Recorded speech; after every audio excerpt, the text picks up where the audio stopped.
Ayat firman Tuhan yang berikutnya di dalam 2 Korintus 5 ayat 17, di situ berbicara mengenai bahwa seseorang ketika dia sudah beriman, maka dia menjadi ciptaan yang baru. 2 Korintus 5 ayat yang ke-17.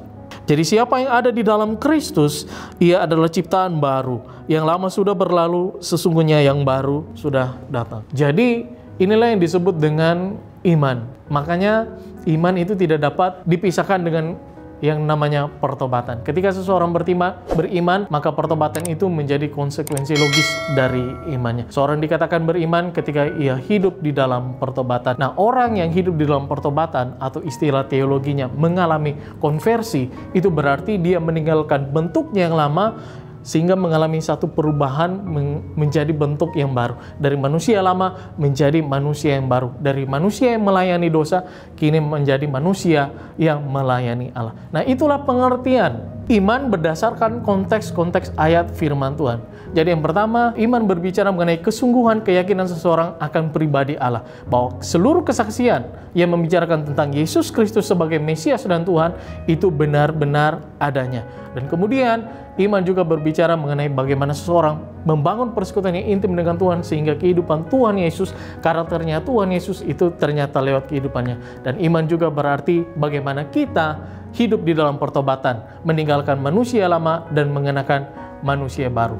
Itulah artinya beriman. Jadi iman bukannya sekedar kegiatan akali saja kita percaya bahwa Yesus ada, tetapi apa yang kita percaya itu sanggup untuk mengubah kehidupan kita. Jadi orang yang beriman adalah orang yang mengalami perubahan di dalam kehidupannya. Dari manusia dosa menjadi manusia Allah yang hidup sesuai dengan kebenaran firman Tuhan, yang hidup sesuai dengan teladan Yesus Kristus. Setelah kita memahami berbagai pengertian iman sesuai dengan arti kata maupun konteksnya, kini kita juga harus belajar bahwa ternyata ada berbagai jenis iman. Ada ternyata iman yang tidak dapat menyelamatkan seseorang. Tetapi ada juga iman yang mampu menuntun seseorang sampai kepada keselamatan. Mungkin ini adalah hal yang baru, tetapi inilah yang dijelaskan oleh Alkitab mengenai iman, jenis-jenis iman. Yang pertama adalah iman keyakinan. Iman keyakinan di sini berbicara mengenai bagaimana seseorang sungguh-sungguh percaya bahwa sesuatu itu pasti akan terjadi. Nah, jenis iman seperti ini akan kita temui di dalam peristiwa-peristiwa mujizat. Ya, kita melihat bagaimana ada seorang hamba perwira di Kapernaum, ia percaya bahwa perkataan Yesus itu dapat menyembuhkan anak atau hamba yang ada di rumahnya. Dan karena percayanya itu terhadap perkataannya Yesus, maka anak atau hamba yang ada di rumahnya itu mengalami kesembuhan. Iman seperti ini juga dimiliki oleh seorang perempuan yang menderita pendarahan. Dia hanya menyentuh saja jubah Yesus, maka dia mengalami kesembuhan. Dia percaya bahwa di jubah Tuhan Yesus itu ada kuasa kesembuhan. Nah, iman seperti ini sesungguhnya dimiliki oleh orang-orang Kristen yang belum sungguh-sungguh memahami siapa pribadi Yesus dan apa yang ia kehendaki di dalam kehidupan orang percaya. Tetapi Tuhan Yesus menghargai iman seperti ini. Makanya di Matius 9 ayat 29, di situ firman Tuhan berkata, lalu Yesus menjamah mata mereka sambil berkata, jadilah kepadamu menurut imanmu.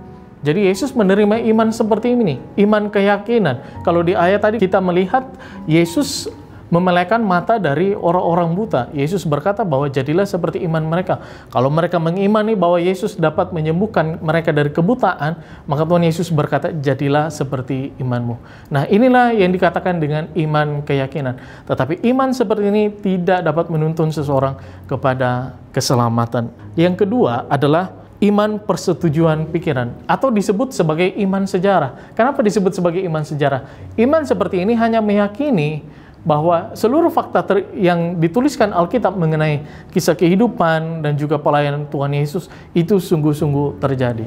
Nah, ini dimiliki oleh mungkin mayoritas orang Kristen pada saat ini. Semua orang percaya bahwa Yesus Kristus adalah Tuhan. Tetapi bukan berarti lewat kepercayaan mereka itu akan sejarah, fakta sejarah mengenai kehidupan dan pelayanan Tuhan Yesus itu bisa sanggup untuk mengubah kehidupan mereka. Toh kita melihat masih ada juga saudara-saudara kita, orang Kristen yang masih hidup di dalam dosa. Dari dua jenis iman ini kita melihat bahwa ternyata iman itu bukan hanya sekedar aktivitas pikiran atau nalar, atau keyakinan emosi yang meluap-meluap saja. Karena iman yang seperti ini tidak mampu untuk menuntun orang percaya itu untuk menerima keselamatan. Buktinya, Matius 7 ayat 21 sampai 23. Di situ firman Tuhan berkata, bukan setiap orang yang berseru kepadaku Tuhan, Tuhan akan masuk ke dalam kerajaan sorga, melainkan dia yang melakukan kehendak Bapakku yang di sorga. Pada hari terakhir banyak orang akan berseru kepadaku, Tuhan, Tuhan, bukankah kami bernubuat demi namamu, dan mengusir setan demi namamu juga, dan mengadakan banyak mujizat demi namamu juga. Pada waktu itulah aku akan berterus terang kepada mereka dan berkata, aku tidak pernah mengenal kamu, enyahlah daripadaku kamu sekalian pembuat kejahatan. Di sini kita melihat bahkan ketika kita sudah menerima, menyaksikan, bahkan melakukan mujizat, tetapi kita tidak dikenal oleh Tuhan, tidak sampai menerima keselamatan, diakui oleh Tuhan. Nah, oleh karena itu kita harus tahu jenis iman yang ketiga, yaitu iman yang menyelamatkan. Iman seperti ini memang diperoleh dari pengetahuan seseorang akan kebenaran firman Tuhan. Oleh karena itu setiap orang percaya harus sungguh-sungguh menerima pengajaran Alkitab yang benar. Supaya apa? Pemahamannya itu terbentuk. Ia memiliki pemahaman yang benar akan siapa Tuhan, apa yang menjadi kehendak-Nya di dalam kehidupan kita, siapa kita, bagaimana kita harus menjalani kehidupan kita, bagaimana kita harus mengiring Tuhan, bagaimana kita harus melayani Tuhan, menyenangkan Tuhan. Nah, iman seperti ini akan membawa seseorang kepada persekutuan yang intim dengan Tuhan, sehingga dia sungguh-sungguh percaya dan juga melakukan apa yang dikehendaki oleh Tuhan. Dia mengerti apa yang menjadi pikirannya Tuhan. Dia tahu apa yang menyenangkan perasaannya Tuhan. Sehingga seluruh kehidupannya itu sesuai dengan kebenaran firman Tuhan, sesuai dengan kehendaknya Tuhan. Bukankah di surat Filipi berkata, hendaklah kamu di dalam hidup bersama harus memiliki pikiran dan perasaan yang terdapat juga di dalam Kristus Yesus. Inilah iman yang menyelamatkan. Iman yang menyelamatkan harus membawa kita memiliki pikiran dan perasaan Tuhan yang dapat mengubah kehidupan kita. Apa yang kita kerjakan senantiasa sesuai dengan kehendak dan menyenangkan hati Tuhan. Kita sudah memahami bahwa di dalam jenis iman ternyata ada jenis iman yang menuntun seseorang kepada keselamatan. Dan jenis iman ini diawali memang dari pemahaman yang benar akan kebenaran firman Tuhan. Maka dibutuhkan pelayan-pelayan yang sungguh-sungguh mengajarkan kebenaran firman Allah, sehingga firman Allah itu bisa membaharui pikiran seseorang. Dan oleh pembaharuan pikiran seseorang, itu juga akan membaharui segenap kehendak, perasaan yang akan nampak kepada atau tercermin di dalam sikap perilaku seseorang yang menurut dalam kehendak kebenaran firman Tuhan. Nah, itulah yang disebut dengan pertobatan. Di dalam Perjanjian Lama, pertobatan menggunakan dua kata, yaitu naham dan juga suf. Naham berarti penyesalan, sedangkan suf itu berarti berbalik kepada Allah, menghadap kepada Allah. Nah, naham atau penyesalan ini bukanlah jenis pertobatan yang bisa sungguh-sungguh membawa seseorang untuk mengikut Tuhan dengan setia di sepanjang kehidupannya. Karena seorang yang menyesal belum tentu akan hidup di dalam pertobatan di sepanjang kehidupannya. Tetapi kalau kata suf ini equal pengertiannya dengan kata metanoia di dalam Alkitab Perjanjian Baru atau Alkitab teks bahasa Yunani. Kata metanoia berarti perubahan pikiran yang disebabkan oleh pengaruh Injil dalam kuasa dan hikmat dari Roh Kudus. Baik suf maupun metanoia merupakan pertobatan yang dikehendaki oleh Tuhan agar dimiliki oleh orang percaya. Roma 12 ayat yang kedua. Di situ firman Tuhan berkata, janganlah kamu menjadi serupa dengan dunia ini, tetapi berubahlah oleh pembaharuan budimu, sehingga kamu dapat membedakan manakah kehendak Allah, apa yang baik, yang berkenan kepada Allah, dan yang sempurna. Jadi ketika seseorang dapat mengetahui apa yang menjadi isi hatinya Tuhan, apa yang menjadi kehendaknya Tuhan, apa yang benar menurut ukurannya Tuhan, itu disebabkan oleh pembaharuan pikirannya yang terjadi karena seseorang sungguh-sungguh menerima pengajaran yang benar akan firman Tuhan dari orang-orang yang sungguh-sungguh berdedikasi di dalam melayankan firman Tuhan. Jadi orang dapat mengalami pertobatan itu karena pengaruh dari pekerjaan Injil, Roh Kudus, dan keputusannya sendiri untuk mengikut Tuhan sesuai dengan tuntutan dari kebenaran firman Tuhan. Nah, inilah yang disebut dengan pertobatan. Di dalam Perjanjian Lama, ketika umat Israel disuruhkan oleh para nabi supaya mereka bertobat, itu tujuannya cuma dua, yaitu membaharui sikap perilaku moral mereka Dari tadinya orang yang hidup jauh dari hukum Taurat, kini berbalik lagi hidup sesuai dengan tuntutan hukum Taurat. Mereka dibentuk kembali menjadi orang-orang yang berperilaku atau bermoral baik. Tetapi ini saja tentu tidak cukup. Di dalam Perjanjian Lama, pertobatan juga mengarahkan seseorang berbalik kepada penyembahan di bait suci atau kemah suci kepada Allah yang benar, yaitu Allah Adonai.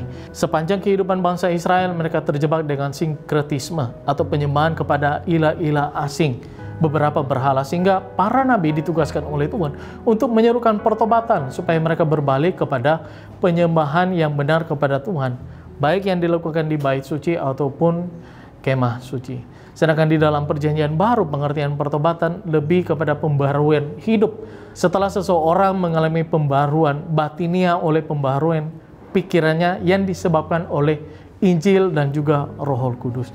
Jadi pertobatan di Perjanjian Lama dan Perjanjian Baru itu mutunya berbeda. Tuhan menghendaki supaya seseorang bisa mengalami pertobatan yang benar, mengalami pembaharuan pikiran supaya dia bisa mengetahui apa yang benar, yang baik, yang kudus, dan yang sempurna yang Allah kehendaki.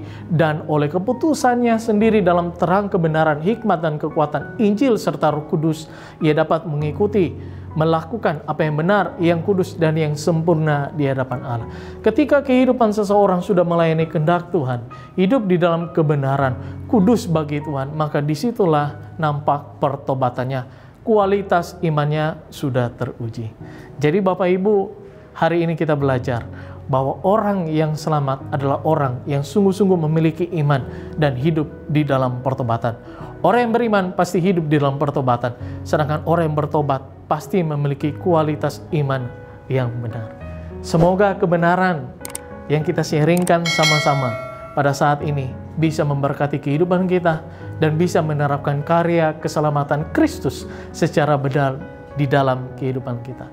Saya berdoa supaya kita semua dapat menerima tuntunan, hikmat, dan kekuatan dari Roh Kudus, supaya kita sungguh-sungguh menjadi orang yang beriman, hidup di dalam pertobatan, melakukan apa yang benar, yang kudus, yang sempurna, yang berkenan di hadapan Tuhan Allah kita. Kita jadi berkat bagi orang lain, semuanya untuk hormat kemuliaan nama Tuhan. Tuhan memberkati.